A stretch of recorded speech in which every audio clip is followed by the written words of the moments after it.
Okay, I wanted to come to you today with a really quick one.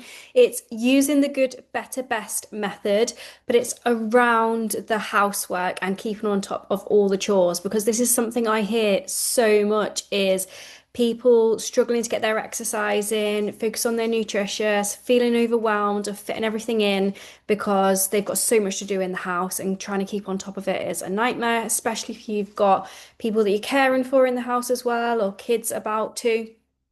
So we're going to use the good, better, best method when it comes to your house. So first, best case scenario, if you are in a position to, if you're privileged enough to, I cannot recommend enough outsourcing some of your house load where you can. So it might look like you've got a cleaner coming in once a week or once a fortnight to help keep on top of those bigger jobs, and you set them specific tasks for the things that take you so much time, like the kitchen, the bathrooms, or doing some of the deep clean jobs once a month. If you can, you might get someone to take your laundry. Again, it's actually only about 30, 40 quid for someone to come and do a laundry service for you. And a lot of companies will do a collection and delivery service as well, and they might even offer ironing too. There's one local on the Wirral that I can recommend if you're Wirral based that do that, and it's really affordable. So you could do that. And honestly, even if you're thinking right now, "Oh, that's going to be a bit tight," you could swap it out for something else. So it is a case of having a little look at things and thinking, what is going to make my life easier? What's going to be more beneficial to my life? Is it getting my nails done, or is it someone coming and taking all the laundry off once a month? That's a decision for you to make. I'm not telling you to do anything in particular, but just some ideas there of some services that you can utilize, best case scenario if you're in a position to do so. Highly, highly recommend. Okay, if that's not an option for you and it is that you're the one that's in charge of doing the housework, the laundry, everything else that needs to get done, first thing I would say is check in with your boundaries. Are you doing it all? And can you, if you can't offload and outsource to somebody that you have to pay for help, can you outsource to somebody else in your house? Are there jobs that you can share out?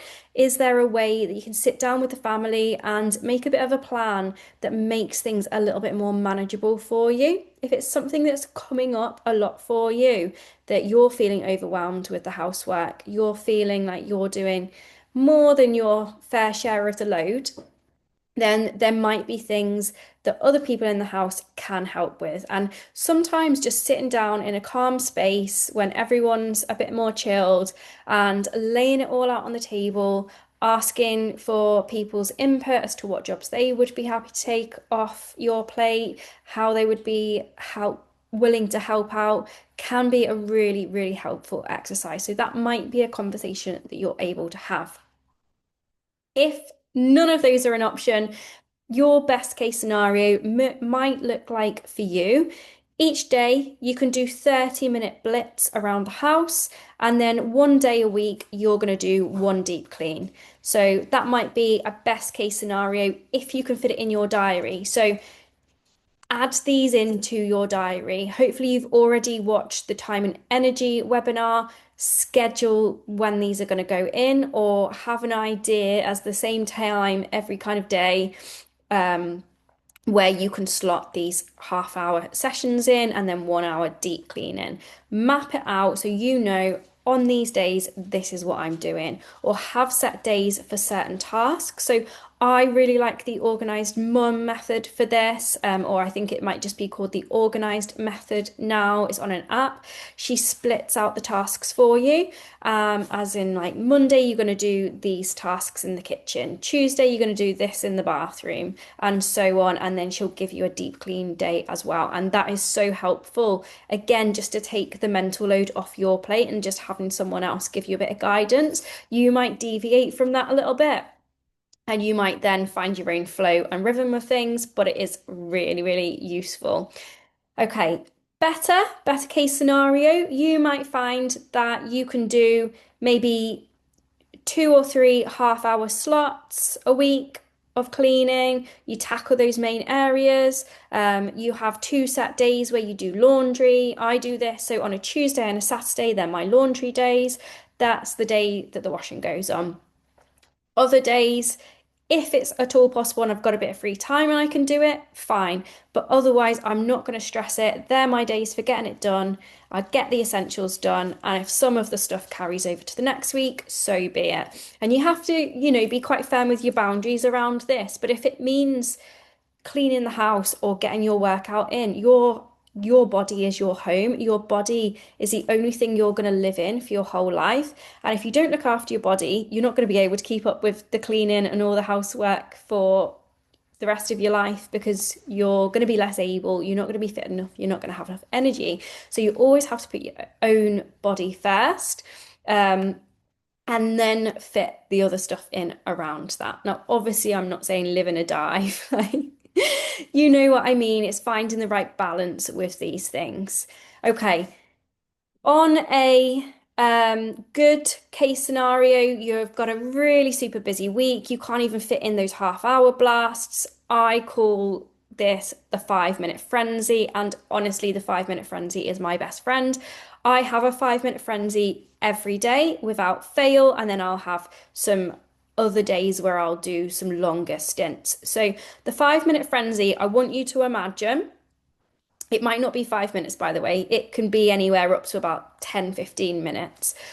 But I want you to imagine you've suddenly got a phone call from somebody and they're saying they're on the way over, they're going to be there in 5 to 15 minutes, and your house is an absolute tip. And you're like, ah, and you go running around for 5 minutes, getting as much done as you possibly can to make things look a little bit tidy and so on. So there is nothing like a little bit of pressure to make you be as productive as possible, get you to tackle those tasks that are the most urgent or those key touch points that just make you feel a little bit better and just relieve a little bit of that mental load.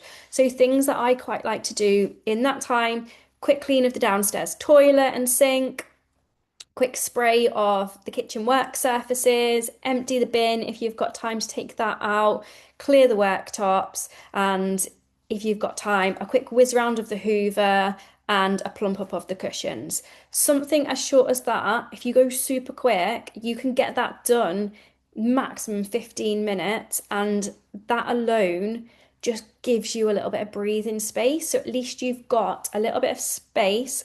The main kind of things that are hitting you in the face in terms of messiness and so on are clear out of your mind, so that then you can carry on and you feel like, no, I've done something, I've kept on top of something in the house, and it's not so overwhelming.